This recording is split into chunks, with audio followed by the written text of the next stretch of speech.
So good morning guys. तो चलिए start करते हैं आज के यानी कि 21 सितंबर के इंपॉर्टेंट करंट अफेयर्स को।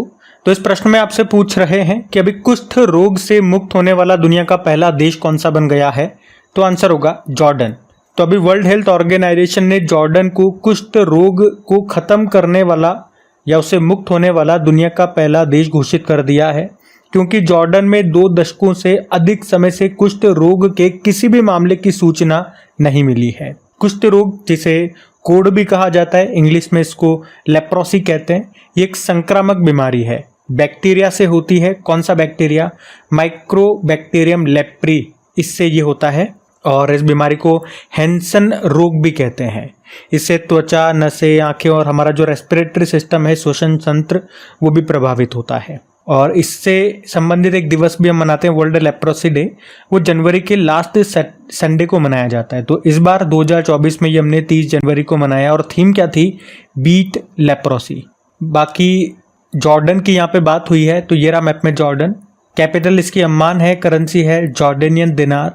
अभी 2-3 दिन पहले ही हमने पढ़ा था, अभी यहाँ के राजा हैं जो अब्दुल्ला II, उन्होंने जाफर अल हसन को यहाँ का प्रधानमंत्री नियुक्त किया था। तो इस प्रश्न से याद क्या रखना है कि WHO वर्ल्ड हेल्थ ऑर्गेनाइजेशन ने जॉर्डन को कुष्ठ रोग से मुक्त घोषित कर दिया है और कुष्ठ रोग से मुक्त होने वाला ये दुनिया का पहला देश बन गया है। तो प्रश्न इंपॉर्टेंट है।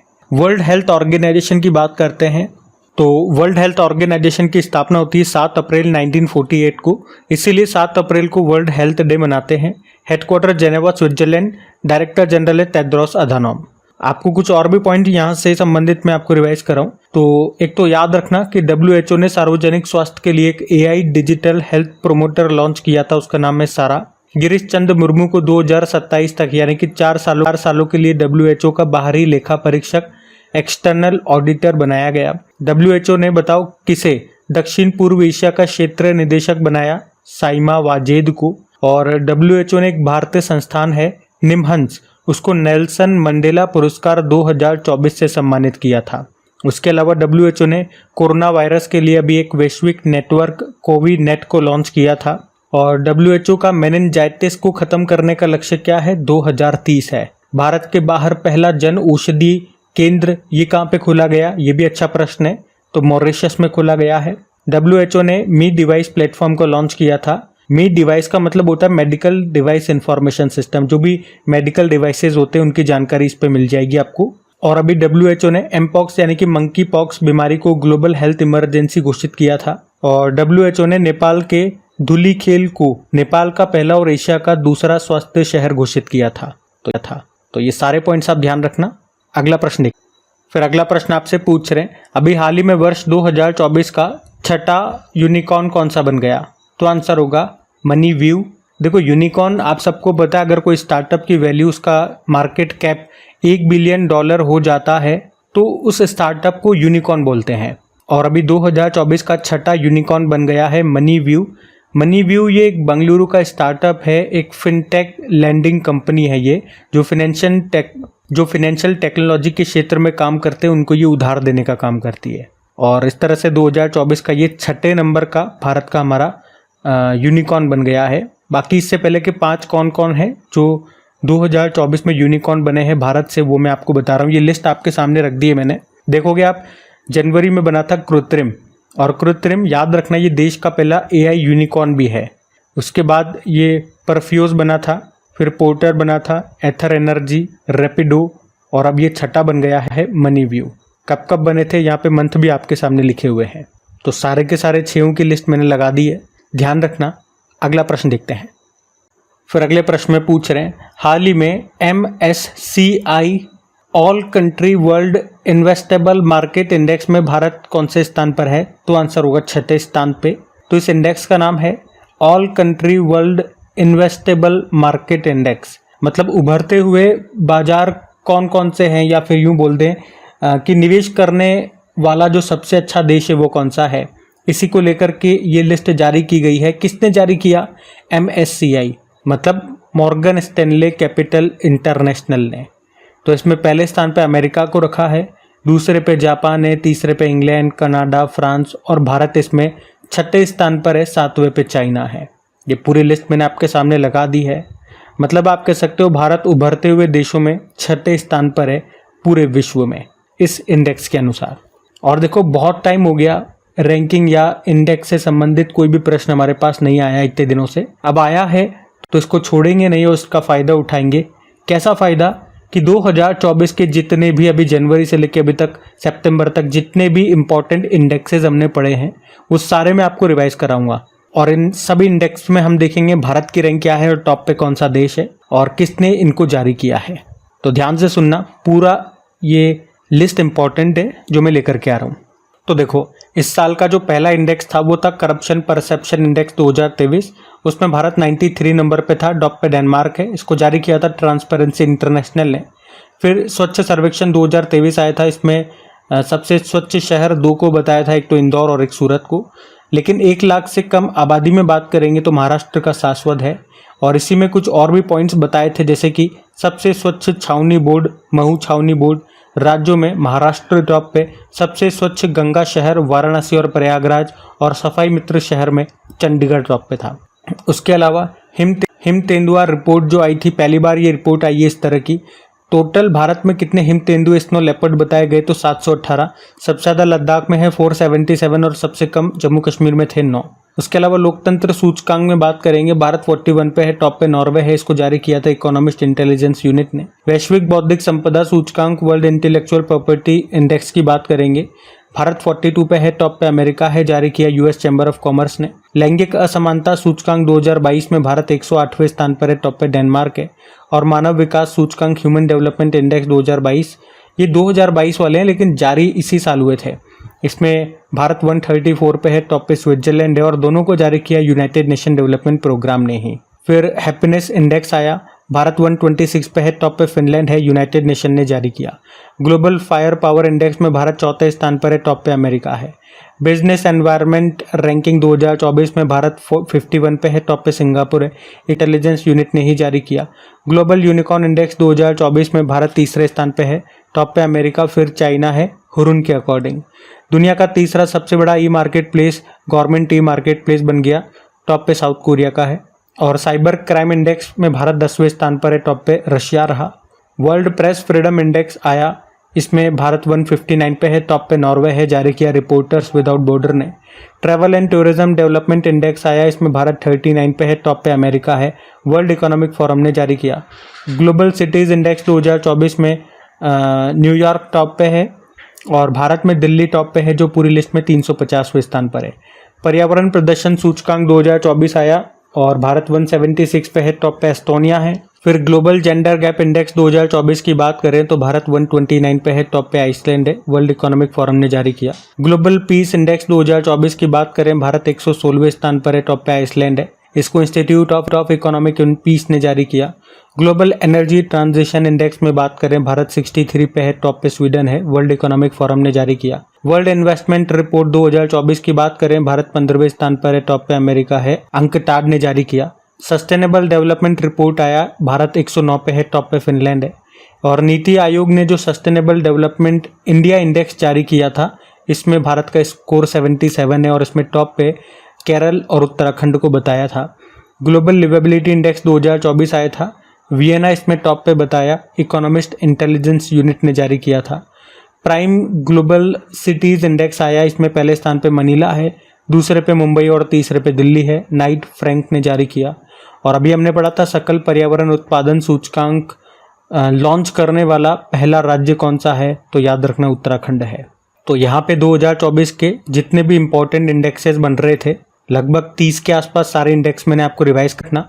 अगला प्रश्न देखते हैं। और हाँ, अगर आप में से कोई स्टूडेंट पहली बार करके एग्जाम चैनल पे करंट अफेयर्स पढ़ रहे हैं तो आपको बता दूं कि इन सभी क्वेश्चंस का पीडीएफ आपको मिल जाएगा, और जो साथ में एक्स्ट्रा मैं आपको रिवीजन करवा रहा हूँ ये भी आपको पीडीएफ में ही मिल जाएंगी शीट्स, वो भी बिल्कुल फ्री में। कहाँ पे मिलेगा पीडीएफ, तो अपना टेलीग्राम चैनल है जिसका लिंक आपको नीचे डिस्क्रिप्शन बॉक्स में मिल जाएगा। जैसे लिंक पे क्लिक करेंगे डायरेक्ट आप अपने टेलीग्राम चैनल पे चले जाएंगे और वहाँ आप देखेंगे नीचे ज्वाइन का बटन होगा, तो उस ज्वाइन के बटन पे क्लिक कर लीजिएगा ताकि जब भी पीडीएफ अपलोड होगा, जब भी कोई वीडियो अपलोड होगा या मुझे कोई इन्फॉर्मेशन देना होगा तो उसका नोटिफिकेशन सबसे पहले आपको मिल सकेगा।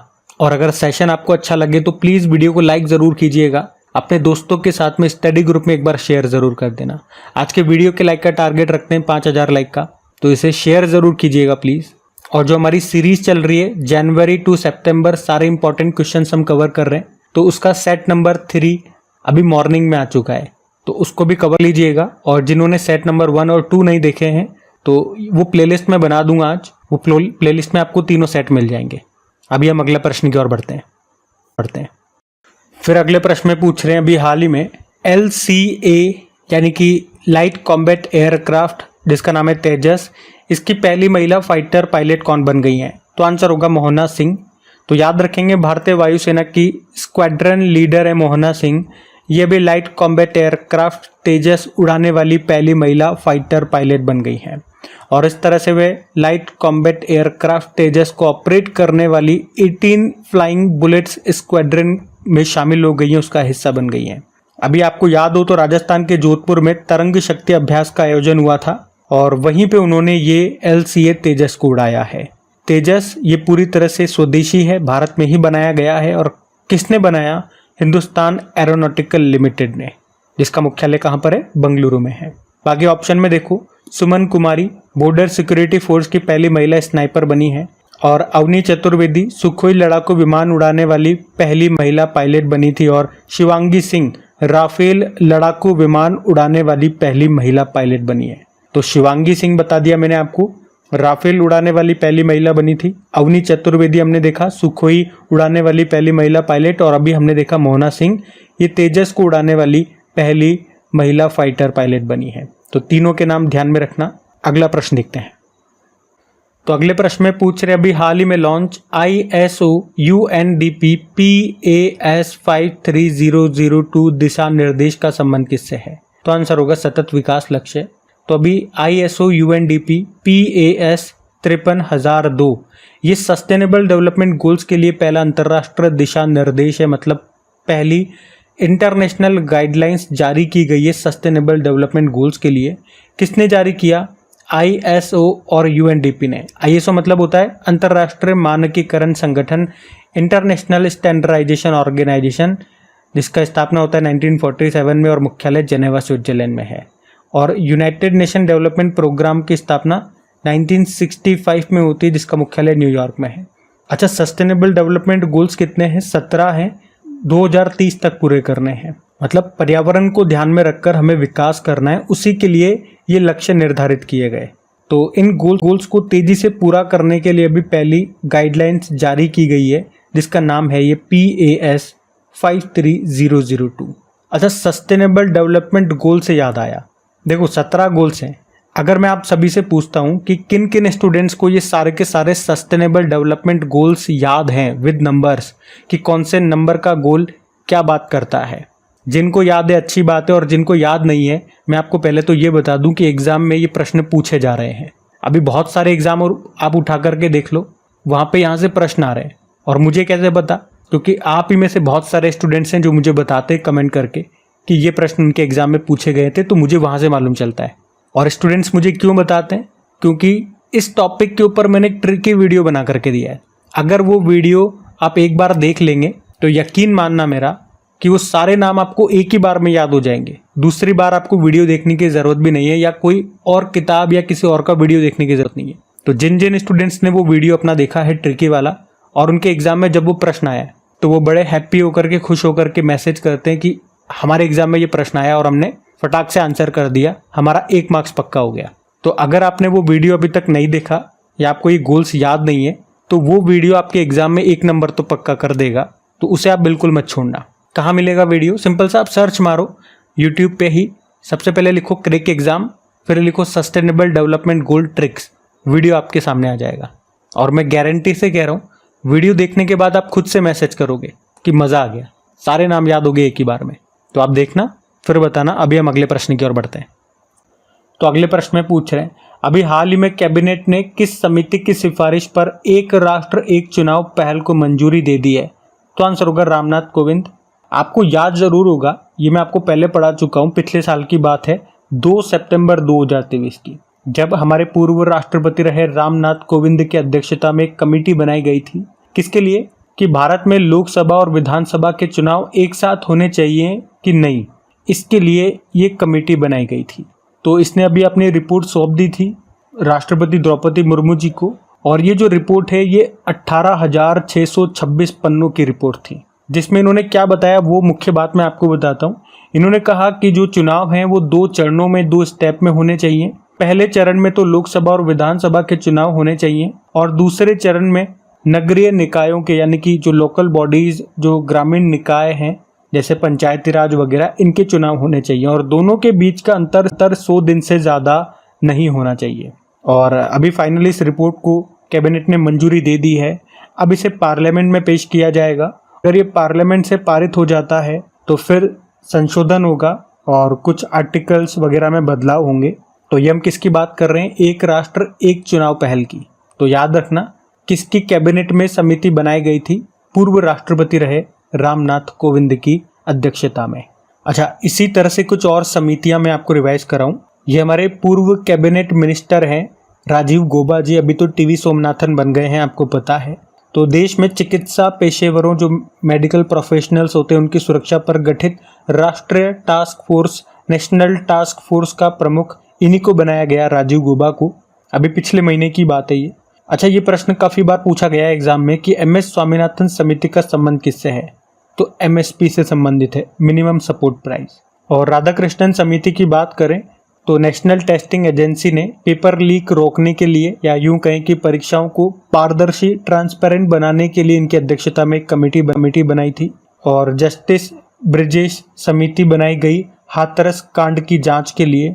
शिवरमन समिति की बात करें तो इसकी सिफारिश पे ही नाबार्ड की स्थापना हुई थी 12 जुलाई 1982 1982 में। नरसिम्हन समिति का संबंध बैंकिंग रिफॉर्म से है। और अभी आपको बताएं, जो शंभू सीमा है, पंजाब हरियाणा सीमा पर है ये, वहाँ पे प्रदर्शन कर रहे किसानों की शिकायतों का समाधान करने के लिए अभी किसकी अध्यक्षता में समिति गठित की गई? नवाब सिंह की अध्यक्षता में। पंजाब हरियाणा हाईकोर्ट के फॉर्मर चीफ जस्टिस हैं ये। उसके अलावा 42वां संविधान संशोधन किस समिति की सिफारिश पे और मौलिक कर्तव्य भी किस समिति की सिफारिश पे लाए गए थे? सरदार स्वर्णिम समिति। और 16वें वित्त आयोग ने अभी किसकी अध्यक्षता में 5 सदस्यीय सलाहकार परिषद का गठन किया था? तो पूनम गुप्ता इनका नाम है। तो ये कुछ इंपॉर्टेंट समितियां भी न्यूज़ में थी, मैंने आपको रिवाइज कराई, ध्यान में रखना। अगला प्रश्न देखते हैं। फिर अगले प्रश्न में पूछ रहे हैं, हाल ही में राष्ट्रपति द्रौपदी मुर्मू ने सफाई मित्र सम्मेलन में कहाँ हिस्सा लिया, भाग लिया? तो आंसर होगा उज्जैन में। तो अभी राष्ट्रपति द्रौपदी मुर्मू जी ने मध्य प्रदेश के उज्जैन में आयोजित सफाई मित्र सम्मेलन में हिस्सा लिया। ये सफाई मित्र सम्मेलन को स्वच्छता ही सेवा 2024 अभियान के हिस्से के रूप में आयोजित किया गया।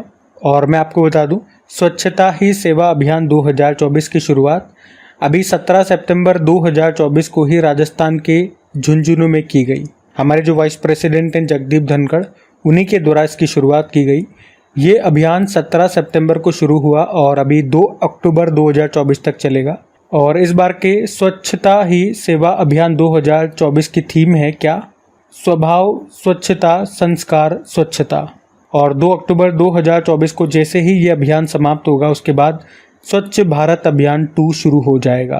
पहले वाला यानी कि जो स्वच्छ भारत अभियान 1 था, वो कब शुरू हुआ था? 2 अक्टूबर 2014 को। और अब इसका दूसरा पार्ट शुरू होगा ठीक 10 साल बाद। और उज्जैन से 2 प्रश्न आपको और याद आएंगे कि दुनिया की पहली वैदिक घड़ी कहाँ पे लगाई गई? उज्जैन में ही। और भारत की पहली हाइजेनिक फूड स्ट्रीट जिसका नाम प्रसादम है, इसका उद्घाटन भी उज्जैन में ही किया गया था। तो ध्यान रखना ये भी। अगला प्रश्न देखते हैं। फिर अगले प्रश्न में पूछ रहे हैं, हाल ही में सूखे से प्रभावित समुदायों की सहायता के लिए 200 हाथियों को मारने की घोषणा भी किस देश ने की है? तो आंसर होगा जिम्बाब्वे।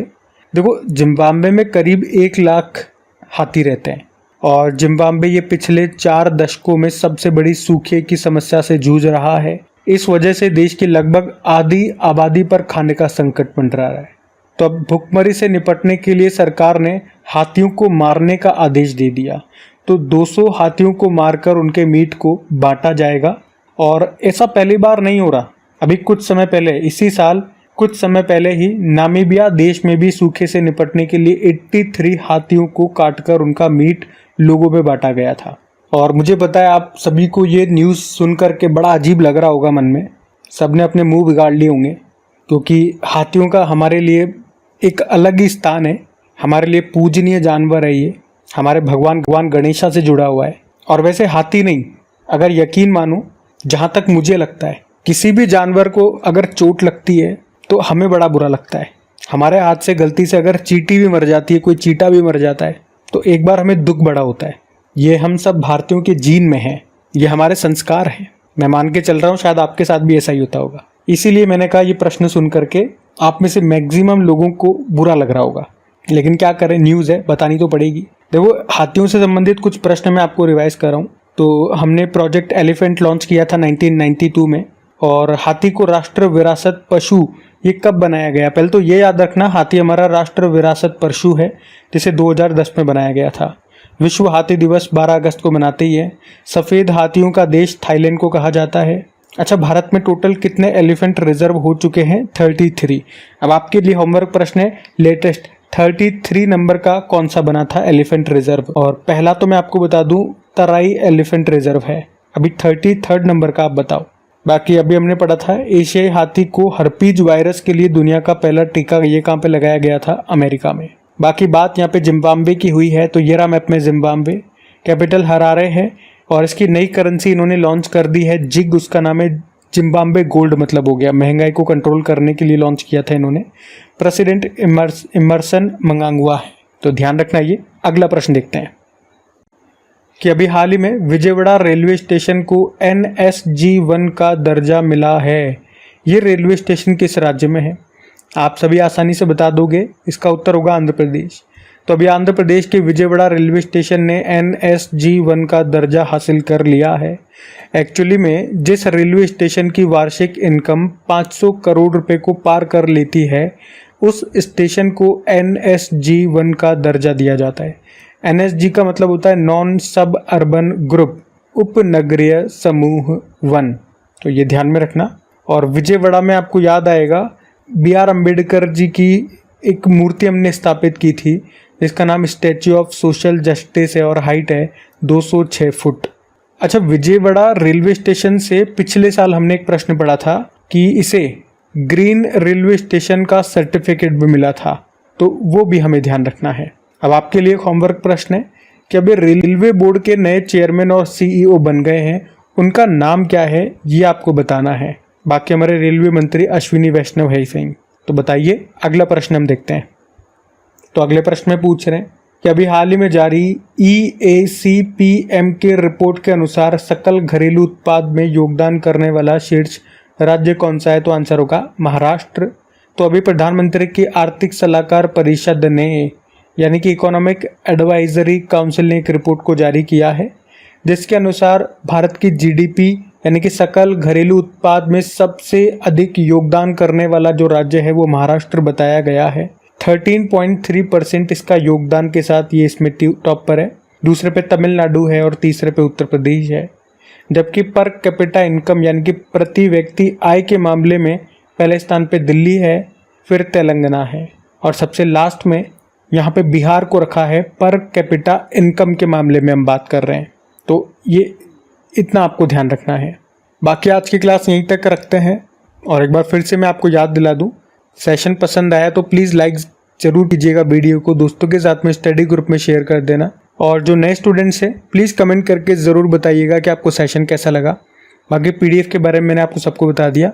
चलो अभी कल के करंट अफेयर्स का क्विक रिविजन करते हैं और सेशन एंड करते हैं। तो यहाँ पे हम 20 सितंबर के इंपॉर्टेंट करंट अफेयर्स का क्विक रिवीजन कर रहे हैं। पहला प्रश्न पूछा, इसरो के वीनस ऑर्बिटर मिशन या शुक्रयान मिशन का स्वीकृत बजट क्या है? 1236 करोड़ रुपए। फिर पूछा, एलन मस्क की कंपनी ने दृष्टिहीनों के लिए एक डिवाइस बनाया, उसका नाम क्या है? Blind site. फिर पूछा कि 2026 के जो कॉमनवेल्थ गेम्स है वो कहाँ पर होंगे? तो आंसर होगा ग्लासगो में। और विश्व खाद्य भारत 2024 सम्मेलन का भागीदार देश कौन है? तो जापान है। मध्य प्रदेश हाईकोर्ट के चीफ जस्टिस कौन बन गए? सुरेश कुमार कैत। प्रधानमंत्री जनजातीय उन्नत ग्राम अभियान के लिए कितने बजट को मंजूरी दी गई? 79,156 करोड़ रुपए। और नालको यानी कि नेशनल एल्यूमिनियम कंपनी लिमिटेड के CMD कौन बन गए? विजेंद्र प्रताप सिंह। भारत सरकार ने 30 टन पेलोड क्षमता वाले किस पुनः प्रयोज्य प्रक्षेपण यान को मंजूरी दी है? NGLV यानी कि नेक्स्ट जनरेशन लॉन्चिंग व्हीकल। फिर हमने पढ़ा भी केंद्रीय मंत्रिमंडल ने बायो राइड योजना को मंजूरी दी है। इसमें प्रस्तावित खर्च कितना होगा?